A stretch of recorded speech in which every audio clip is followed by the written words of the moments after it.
Assalamualaikum warahmatullahi wabarakatuh. Salam sejahtera buat kita semua. Pada kesempatan ini, saya ingin berbagi informasi tentang penerapan pasien safety dalam asuhan kebidanan untuk keselamatan ibu dan bayi pada masa pandemi COVID. Pelayanan kebidanan adalah suatu bentuk pelayanan profesional yang merupakan bagian integral dari sistem pelayanan kesehatan yang diberikan oleh bidan baik secara mandiri, dengan kolaborasi maupun dengan rujukan. Ini diatur di dalam Undang-Undang Kebidanan Nomor 4 Tahun 2019. Tugas dan wewenang bidan juga tertuang di dalam Undang-Undang Kebidanan. Yang pertama adalah memberikan pelayanan pada kesehatan ibu, pelayanan kesehatan anak, pelayanan kesehatan reproduksi perempuan dan keluarga berencana, pelaksanaan tugas berdasarkan pelimpahan wewenang, serta pelaksanaan tugas dalam keadaan keterbatasan tertentu.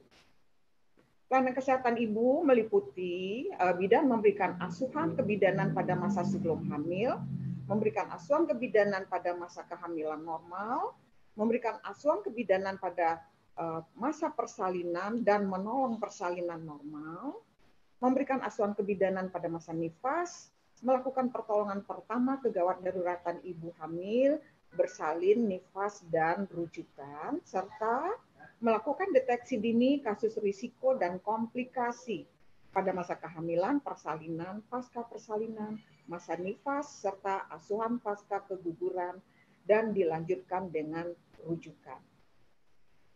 Pelayanan kesehatan anak, tugas dan wewenang bidan meliputi yang pertama memberikan asuhan kebidanan pada bayi baru lahir, bayi, balita, dan anak prasekolah.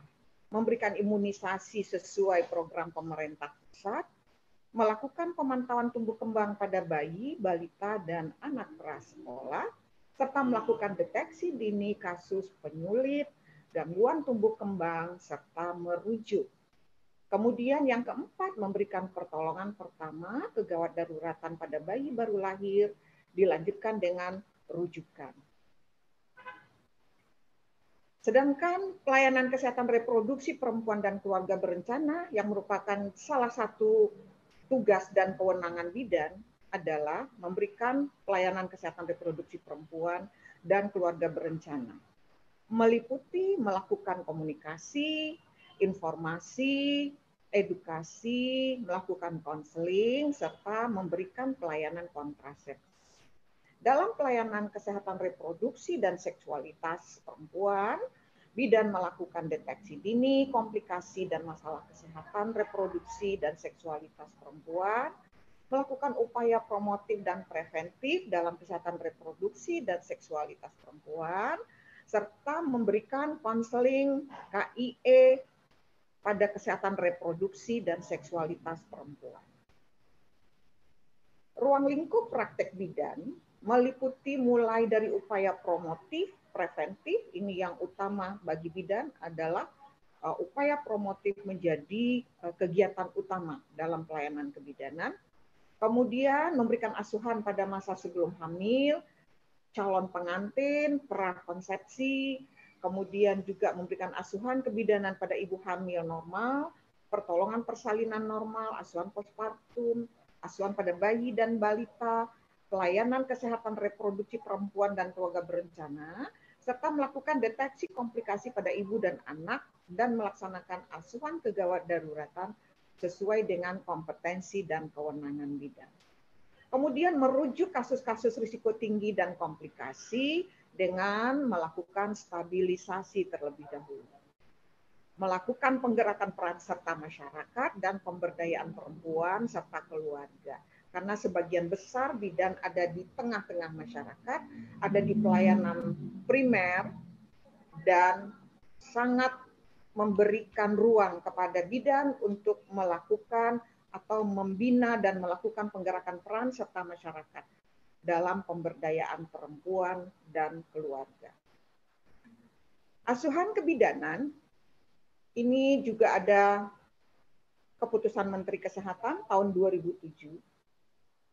Bidan dalam memberikan asuhan kebidanan bersifat holistik, humanistik, berdasarkan evidence based, dengan pendekatan manajemen asuhan kebidanan dan memperhatikan aspek fisik, psikologi, emosional, sosial, budaya, spiritual, ekonomi, dan lingkungan yang dapat mempengaruhi kesehatan reproduksi perempuan.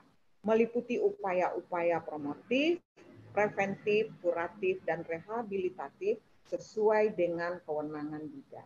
Dalam implementasi penerapan pasien safety dalam memberikan asuhan kebidanan, kita yang pertama memperhatikan keunikan klien sebagai makhluk biopsikososial, spiritual, kultural, atau yang sering kita sebut dengan holistik.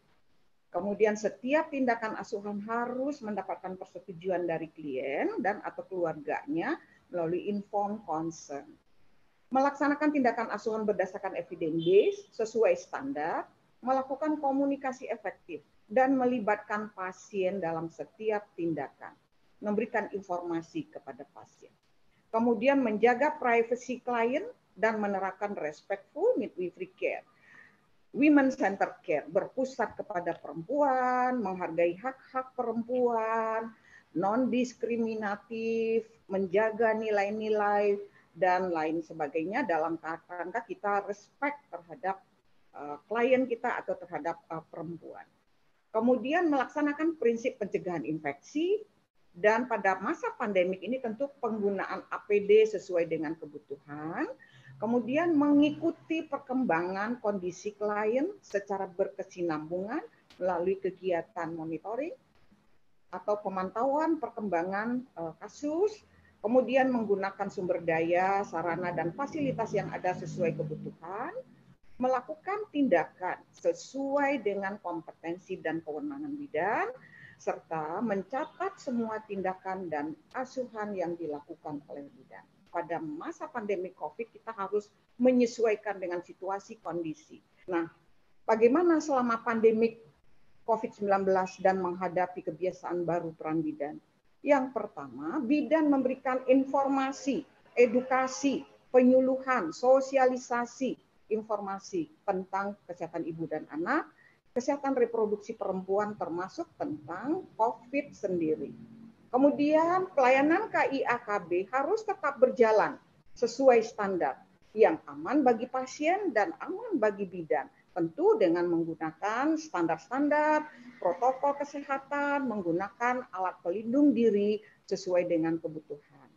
Bidan melakukan screening faktor risiko KIA Kespro termasuk COVID, kemudian merujuk apabila ditemukan faktor-faktor risiko, kemudian perlu berbagai penyesuaian dengan protokol kesehatan. Ada janji temu atau tadi registrasi online, dan juga di tempat pelayanan harus menyediakan tempat cuci tangan dengan air mengalir, itu harus dipenuhi. Penyesuaian-penyesuaian dalam situasi pandemi COVID ini. Melakukan kolaborasi dan koordinasi dengan profesi kesehatan lain, baik dengan puskesmas, dengan rumah sakit, dengan dokter OBGYN, dengan dokter anak, dokter umum, dan lain-lain. Bidan dan pasien harus beradaptasi memanfaatkan informasi teknologi. Tadi mulai dengan registrasi online atau janji temu, kemudian konsultasi secara online, kemudian bimbingan-bimbingan atau penyuluhan secara online, baik kepada ibu hamil maupun kepada ibu nifas. Dan tentu saja pada saat memberikan pelayanan harus menyiapkan sarana prasarana sesuai kebutuhan yang memenuhi protokol kesehatan, dan yang paling penting adalah bagaimana menerapkan prinsip pencegahan dan pelaksanaan infeksi serta pencegahan untuk COVID-19. Itu yang dapat saya sampaikan. Terima kasih sekali atas perhatiannya. Kami dari Ikatan Bidan Indonesia punya komitmen, selalu berkomitmen bagaimana kita selalu meningkatkan kapasitas untuk bisa mengikuti perkembangan-perkembangan yang ada, dan yang paling utama adalah berkomitmen untuk memberikan pelayanan sesuai standar, mengikuti aturan perundang-undangan yang ada. Terima kasih. Wabillahi taufik wal hidayah. Wassalamualaikum warahmatullahi wabarakatuh.